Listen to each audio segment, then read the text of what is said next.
दोस्तों इमेजिन करिए आपके पास 10 शेयर्स हैं और एक दिन अचानक कंपनी बोलती है कि आपको हम 5 शेयर्स फ्री में देंगे।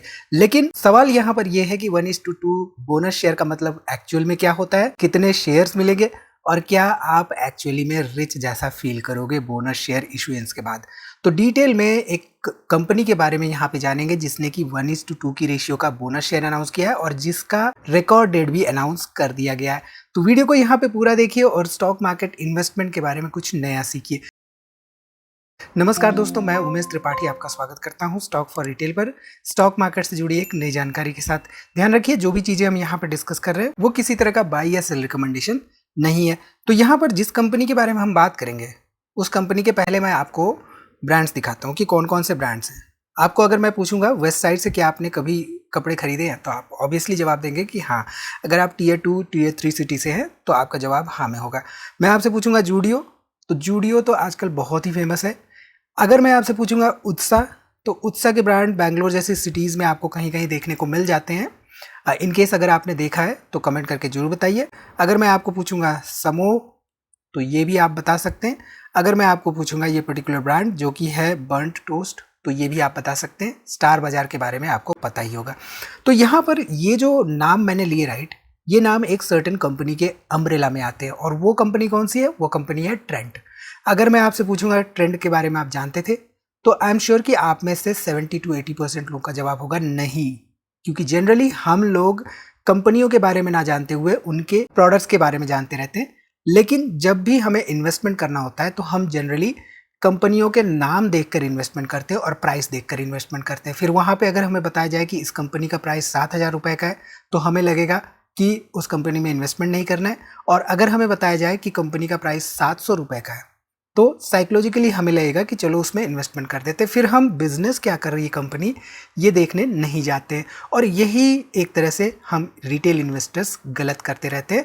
तो हमें बेसिकली कंपनी के बिजनेस में क्या है, कंपनी का बिजनेस का ग्रोथ स्कोप क्या है और परफॉर्मेंस कैसा रहा है पास्ट का, वो देखना होता है। तो आगे हम डिटेल में बोनस शेयर इन्होंने जो अनाउंस किया उसके बारे में बात तो करेंगे, लेकिन यहाँ पे हम जान लेते हैं कि जो ट्रेंड है राइट, उसके फंडामेंटल्स कैसे हैं और उसका बिजनेस ऑल ओवर कैसा है। तो यहाँ पे आप देखिए तो 3-4 ब्रांड्स 5 ब्रांड्स हमने दिखाए थे, उसके अलावा भी यहाँ पे बहुत सारे ब्रांड्स हैं। तो अगर आपके पास आसपास कोई ब्रांड्स हैं तो आप कमेंट करके जरूर बताइए। यहाँ पर अगर आप ध्यान दीजिए तो आप देख सकते हैं कि वेस्ट साइड में इन्होंने FY 2026 में करीब करीब यहाँ पे 60 टोटल स्टोर कर लिए। साथ ही साथ जूडियो ने FY 2026 में बढ़ाकर करीब करीब 212 के आसपास टोटल स्टोर्स कर लिए। वहीं पे अगर हम यहाँ पे ध्यान दें तो आप देख सकते हैं कि जो वेस्ट साइड के टोटल नंबर ऑफ स्टोर्स हैं FY 2022 में मात्र 200 के आसपास थे एंड यहाँ पे बढ़ के FY 2026 में 300 के आसपास हो चुके हैं। अब देखिए सिंपल सी बात है, सिंपल सा लॉजिक है। मान लीजिए आपकी कोई कंपनी है C1 कोई बिजनेस करती है B1 कुछ सर्टेन सेल्स करती है। इस सर्टेन सेल्स के एक्सपेंसेस हटा के और फिर टैक्सेस वगैरह हटा के at the end of the day net profit generate करती है। तो at the end of the day आपका गोल क्या होना चाहिए कंपनी का? इनफैक्ट इस C1 का गोल होना चाहिए इस नेट प्रॉफिट को कहीं ना कहीं से बढ़ाने की कोशिश करना।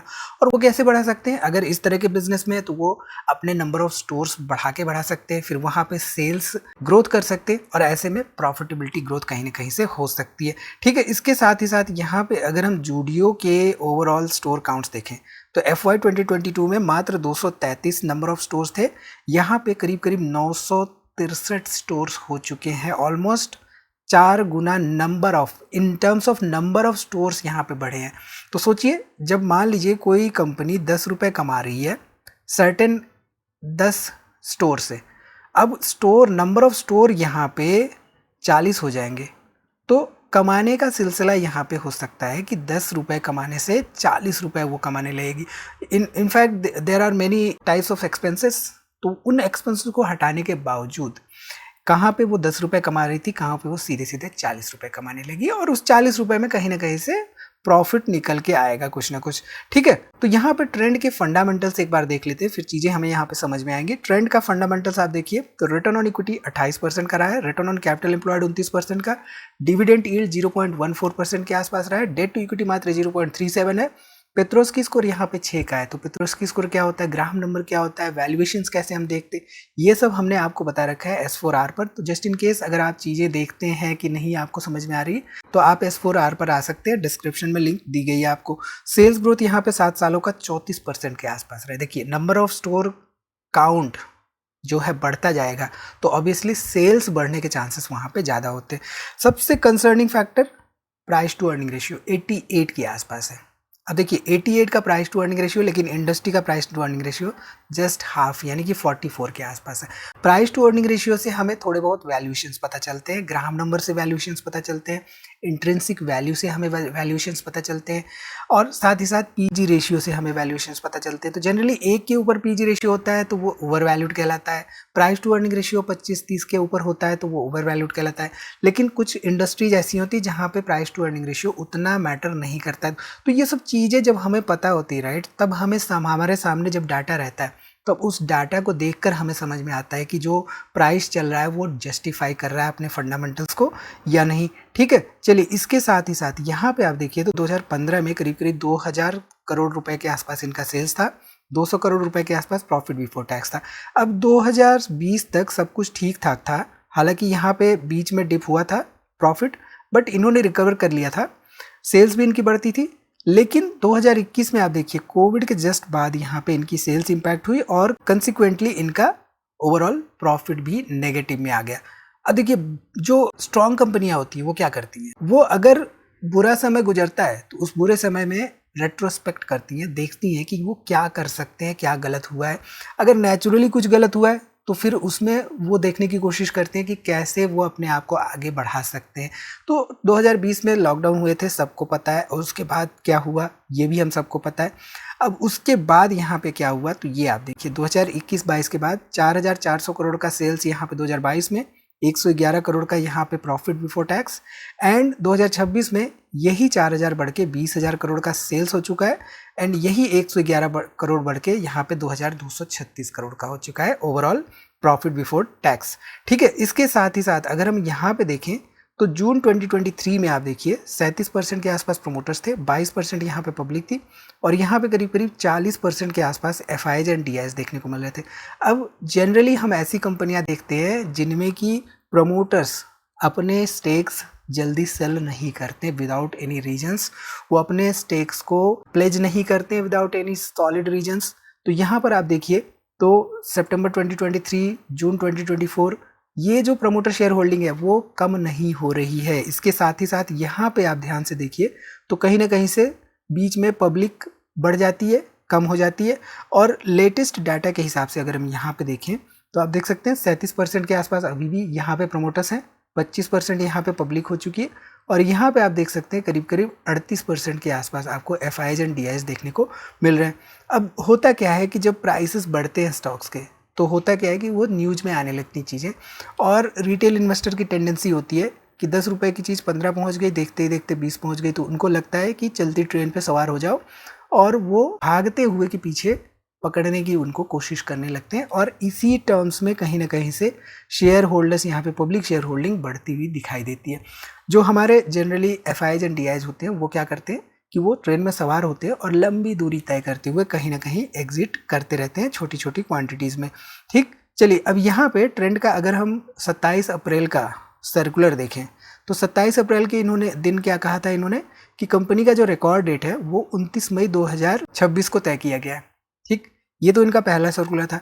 जो इनका लेटेस्ट सर्कुलर आया था, लेटेस्ट सर्कुलर में क्या किया इन्होंने, जो 6 मई 2026 का इनका सर्कुलर था उसमें उन्होंने कहा कि जो 29 मई वाला रिकॉर्ड डेट था राइट, उसको बढ़ाकर ये कर दे रहे हैं जून के महीने में। तो अब जो रिकॉर्ड डेट है वो यहाँ पर बदल के हो जाएगी 4 जून 2026। और यहाँ पे आप ध्यान दीजिए तो प्रोपोर्शन क्या रहेगा बोनस शेयर का, बोनस शेयर का यहाँ पे प्रोपोर्शन रहेगा 1:2। अब 1:2 के मतलब यहाँ पे क्या है, हर 2 शेयर पर आपको 1 शेयर मिलेंगे अगर आप एग्जिस्टिंग शेयर होल्डर्स हैं तो। नहीं है उसके केस में क्या होता है मैं आपको आगे बताऊंगा। यहाँ पर आप देखिए तो 1:2 का मतलब क्या होता है, पहली बात तो हमें ये समझना इंपॉर्टेंट हो जाता है। तो मैं यहाँ पे इसको जूम कर लेता हूँ। तो यहाँ पे 1:2 की रेशियो का बोनस शेयर कंपनी ने दिया है मान लेते हैं। ठीक, अब इस केस में क्या है कि हर 2 एग्जिस्टिंग शेयर पर company 1 share existing share holder को दे रही। तो मान लीजिए यहाँ पे किसी के पास 2 शेयर हैं एग्जिस्टिंग कंपनी के, ठीक, 2 शेयर है, शेयर प्राइस यहाँ पे मान लेते हैं 9,000 रुपये का चल रहा है। अब एज पर सर्टेन रेगुलेशंस हम करंट शेयर प्राइस तो नहीं डिस्कस कर सकते, इसलिए मैंने यहाँ पे एग्जांपल के तौर पे 9,000 रुपये ले लिया, ठीक। अब देखिए तो यहाँ पे 2 शेयर पर 1 शेयर इन्वेस्टर को कंपनी फ्री दे रही है, ठीक। अब total number of shares existing share holder के पास कितने हो जाएंगे? 3 हो जाएंगे। अब टोटल इन्वेस्टमेंट अमाउंट इस समय पर बिफोर बोनस शेयर इशुएंस कितना दिख रहा है? 18,000 दिख रहा है, राइट। लेकिन सिंस उसके पास ऑलरेडी 3 शेयर्स अब यहाँ पे हो चुके हैं, तो अब प्राइस भी एडजस्ट हो जाएगा। तो यहाँ पे प्राइस कैसे एडजस्ट होगा? सिंपल सा, जो पुराना प्राइस है, यहाँ पे पुराना प्राइस क्या है कंपनी का? पुराना प्राइस है 9,000। इस 9,000 को मल्टीप्लाई कर देंगे उसी प्रोपोर्शनेट में 2 से एंड डिवाइड कर देंगे 3 से, राइट। अब ये 2:3 यहाँ पे क्यों आ रहा है? कि पहले आपके पास 2 शेयर्स थे, अब आपके पास 3 शेयर्स हैं, बढ़े हुए नंबर ऑफ शेयर्स। तो जितने शेयर्स यहाँ पे आपके पास थे और जितने शेयर्स अब आपके पास हैं उस बोनस शेयर इशुएंस के पास, उसको हम यहाँ पे लेते हैं और पुराने शेयर प्राइस से उसको मल्टीप्लाई कर देते हैं। तो यहाँ पे क्लियरली आपके पास कितना निकल के आ रहा है? शेयर प्राइस 6,000 रुपये, राइट।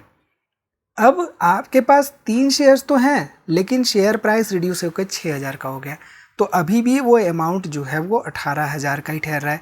तो यहाँ पे एग्जिस्टिंग इन्वेस्टर को तुरंत का तुरंत वेल्थ क्रिएशन जैसी कोई चीज़ नहीं होती। तो यहाँ पे सवाल ये आता है कि फिर बोनस शेयर क्यों देती है? देखिए, आपने कई बार सुना होगा कि इन्फोसिस के शेयर्स, विप्रो के शेयर्स, किसी ने इतना इन्वेस्टमेंट किया होता तो इतने करोड़ होते उसके पास, तो कई बार उन्होंने बोनस शेयर्स दिए। तो बोनस शेयर जनरली कंपनीज तब देती हैं जब वो अफोर्डेबल शेयर प्राइस बनाना चाहती है। मान लीजिए शेयर प्राइस किसी कंपनी का 18,000 पहुंच गया, तो वो बोनस शेयर देती है, शेयर प्राइस कम हो जाता है, तो उसको वहाँ पर जो इन्वेस्टर पार्टिसिपेशन होता है वो बढ़ता है। इसके साथ ही साथ कंपनी कॉन्फिडेंस शो करती है अपने ओवरऑल ग्रोथ में एंड रिवॉर्ड देती है खासतौर पे लॉन्ग टर्म इन्वेस्टर को। तो यहाँ पे जस्ट बिकॉज कि किसी कंपनी ने बोनस शेयर दे दिया डज नॉट मीन कि उसके नंबर ऑफ शेयर्स बढ़ जाते हैं, और साथ ही साथ उसका जो इन्वेस्टेड अमाउंट होता है या जो कैपिटल होता है वो भी बढ़ जाता है। याद रखिए, हमेशा लॉन्ग टर्म में ग्रोथ तभी आती है जब कंपनी फंडामेंटली साउंड हो और कंपनी का बिजनेस ग्रोइंग बिजनेस हो। तो यहाँ पे हमने कंपनी का बिजनेस क्या है, फंडामेंटल्स क्या है, ये सब स्टडी किए। साथ ही साथ यहाँ पे अगर आप ध्यान दीजिए तो इन्होंने 2016 में 1:10 की रेशियो का स्टॉक स्प्लिट भी किया था। तो स्टॉक स्प्लिट क्या होता है ये सब हमने पिछली वीडियोज़ में अपने डिस्कस कर रखे हैं, जरूर से जरूर देखिए। जो फेस वैल्यू होती है उसको कैसे स्प्लिट करती है कंपनियां, एंड इस केस में interestingly number of shares existing investors के मल्टीप्लाई होते हैं। शेयर प्राइस हालांकि उसी रेशियो में रिड्यूस हो जाते हैं, बट होता क्या है जनरली, आपको एक सिंपल सा एग्जाम्पल से मैं समझाता हूँ होता क्या है इसमें। मान लीजिए किसी के पास किसी कंपनी का मात्र 1 शेयर है और उसका शेयर प्राइस 10,000 रुपये का है, ठीक है। यहाँ पे शेयर प्राइस 10,000 रुपये का है। अब यहाँ पे कंपनी ने 1:10 की रेशियो का स्टॉक स्प्लिट कर दिया। फेस वैल्यू नहीं उनकी हो गई 1, पहले थी 10 की। अब शेयर प्राइस तो यहाँ पे रिड्यूस हो गया, शेयर प्राइस क्या हो गया 100 रुपये का, लेकिन उस इन्वेस्टर के पास नंबर ऑफ शेयर्स कितने हो गए? सीधे सीधे 10 हो गए। अगली बार कंपनी ने 1:1 की रेशियो का बोनस दे दिया, नंबर ऑफ शेयर्स यहाँ पे क्या हो गए? 20। मान लीजिए जब जो बोनस दिया कंपनी ने तो शेयर प्राइस 100 रुपये से बढ़ के 400 रुपये हो चुका था, जो कि अगेन कम होके 200 हो गया। अब कंपनी ने कुछ साल बाद फिर से 1:1 की रेशियो का बोनस शेयर दिया था, तो यहाँ पे इन्वेस्टर के पास 40 शेयर्स हो चुके हैं। मान लीजिए ये जो 200 रुपये बढ़ते बढ़ते 800 रुपये हुआ था, उसके बाद 1:1 के बोनस का शेयर का इशू किया था, तो यहाँ पे शेयर प्राइस 400 का हो गया।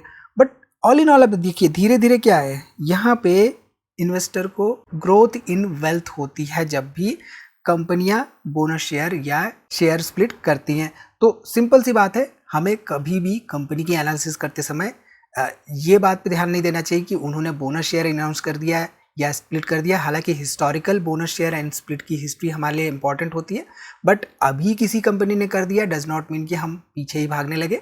हमेशा फंडामेंटल्स पर ध्यान दीजिए, रेवेन्यू ग्रोथ पर ध्यान दीजिए, प्रॉफिटेबिलिटी ग्रोथ पर ध्यान दीजिए एंड फ्यूचर बिजनेस पोटेंशियल पर ध्यान दीजिए। तो आपको ये इन्फॉर्मेशन कैसी लगी 1:2 की बोनस शेयर की ट्रेंड की? कमेंट में हमें जरूर बताइए, और क्या ट्रेंड शेयर आप होल्ड करते हैं ये भी कमेंट करिए। तो मिलते हैं अगली वीडियो में एक इसी तरह की इन्फॉर्मेशन के साथ। वीडियो को लाइक करिए, कोई भी सवाल हो तो कमेंट जरूर करिए और हाँ, दोस्तों में शेयर करना ना भूलिए।